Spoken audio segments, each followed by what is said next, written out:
अनुराधा वैदिक एस्ट्रोलॉजी में आप सबका अभिनंदन। आज हम मंगल के चतुर्थ भाव में होने से क्या क्या रिजल्ट्स होते हैं उस पर चर्चा करेंगे।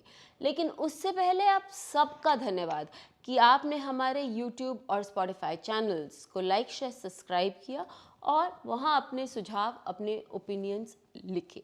लेकिन यदि आपने हमें सब्सक्राइब नहीं किया है तो याद से करें और बेल आइकन भी ध्यान से दबाएं ताकि आपको अपडेट्स निरंतर मिलती रहें। तो सारावली के अनुसार मंगल यदि चतुर्थ भाव में बैठा है तो व्यक्ति को बहुत सी कठिनाइयों का सामना करना पड़ता है।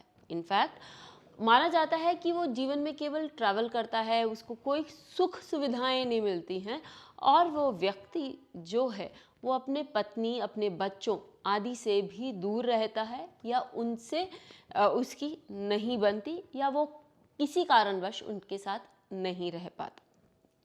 ये भी माना जाता है कि ऐसी व्यक्ति अपने पैतृक संपत्ति को संभाल के नहीं रख पाते, उनकी पैतृक संपत्ति जो है वो खो जाती है या किसी के कोई कारणवश उनके साथ नहीं रहती।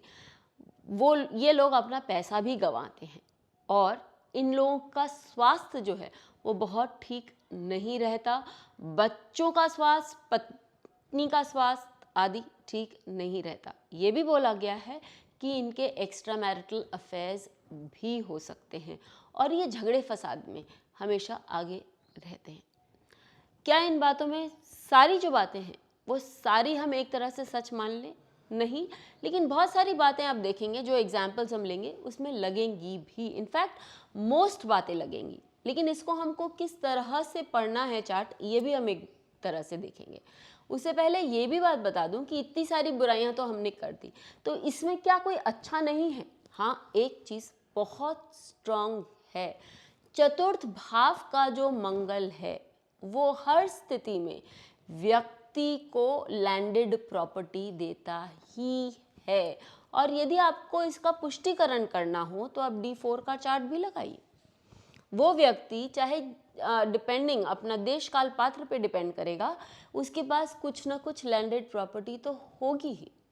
तो ऐसे व्यक्ति के लिए हम क्या कहेंगे कि भाई आपको किस किस चीज़ से संभलना है और आपको कहाँ फ़ायदा है, ये हम मंगल की उससे बता सकते हैं। इनफैक्ट नारायण भट्ट ने सारावली में ये भी बोला है कि यदि व्यक्ति जो है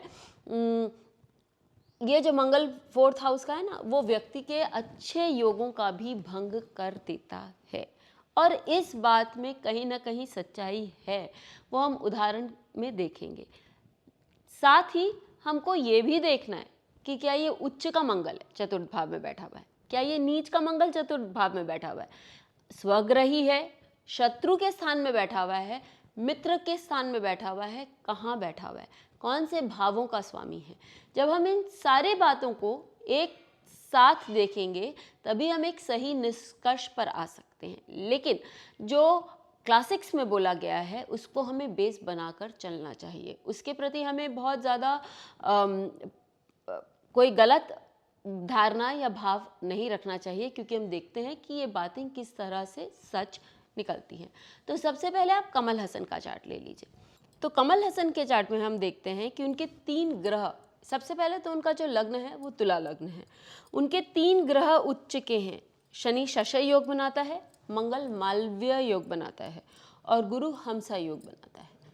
लेकिन फिर भी हमने देखा उनके जीवन में उन्होंने वो ऊंचाई नहीं प्राप्त करी जो वो कर सकते थे, उनका जो टैलेंट था। हाँ, उन्होंने बॉलीवुड और उन्होंने दक्षिण भारत दोनों ही में अपनी कामयाबी दिखाई, अपने फिल्म्स में बहुत सारा उन्होंने टैलेंट दिखाया, लेकिन जिस तरह का अप्रिसिएशन उनको मिलना चाहिए था वो उन्हें नहीं मिला।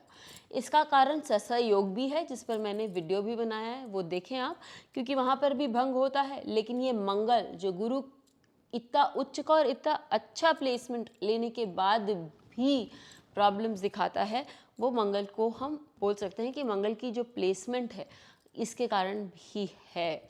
और आपको मालूम होना चाहिए कि कमल हसन के पास लैंडेड प्रॉपर्टीज़ बहुत सारी हैं। कमल हसन के जो अफेयर्स हैं, उनके जो डिवोर्सेस हैं, वो हमेशा सुर्खियों में रहे हैं, चर्चा में रहे हैं। बच्चों का भी के बच्चे उनके साथ नहीं रहते हैं, ये बात तो हम जानते ही हैं। तो ये हमने देखा कि चार्ट में यदि मंगल चतुर्थ भाव में हो और बहुत पावरफुल भी हो तो वो पावरफुल रिजल्ट्स दिखाता है, यानी कि आपको प्रॉब्लम्स देता है। इनफैक्ट कमल हसन हमेशा से ही एक बहुत कंट्रोवर्शियल एक्टर रहे हैं और उन्होंने कभी भी कुछ बोलने में सोचा नहीं, इनफैक्ट कि वो कभी घबराए नहीं कुछ बोलने में, अपना ओपिनियन सामने रखने में उनको कभी डर नहीं लगा। अब हम एक और चार्ट ले लेते हैं।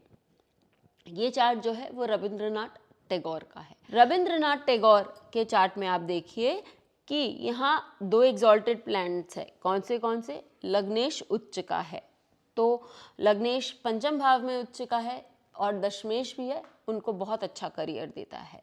सूर्य षष्टमेश उच्च का है, उनको अच्छा काम करने की क्षमता देता है। लेकिन मंगल चतुर्थ भाव में, वो भी राहु केतु एक्सिस में होने के कारण उनको हमेशा घूम घूम के अपना काम करना पड़ा, लोगों से पैसे मांगने के लिए और अपनी अच्छी सी इंस्टीट्यूट शांति निकेतन को बनाने के लिए उनको बहुत सारा पैसा इकट्ठा करना पड़ा।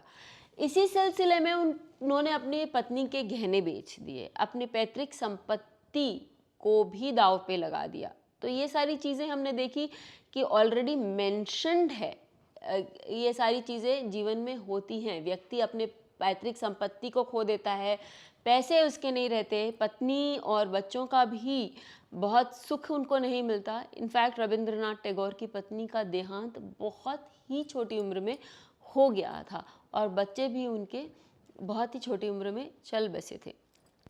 ये सारी चीज़ें हम देखते हैं, लेकिन जो एक सिल्वर लाइनिंग हम कहेंगे या जो एक अच्छी चीज़ है इस प्लेसमेंट की, वो है कि उस व्यक्ति के पास ज़मीन बहुत होती है और शांति निकेतन जैसी बड़ी ज़मीन पर एक यूनिवर्सिटी बनाना वो उनके लिए तभी पॉसिबल हुआ क्योंकि उनके D1 और D4 दोनों में मंगल चतुर्थ भाव में था, एफ्लिक्टेड था।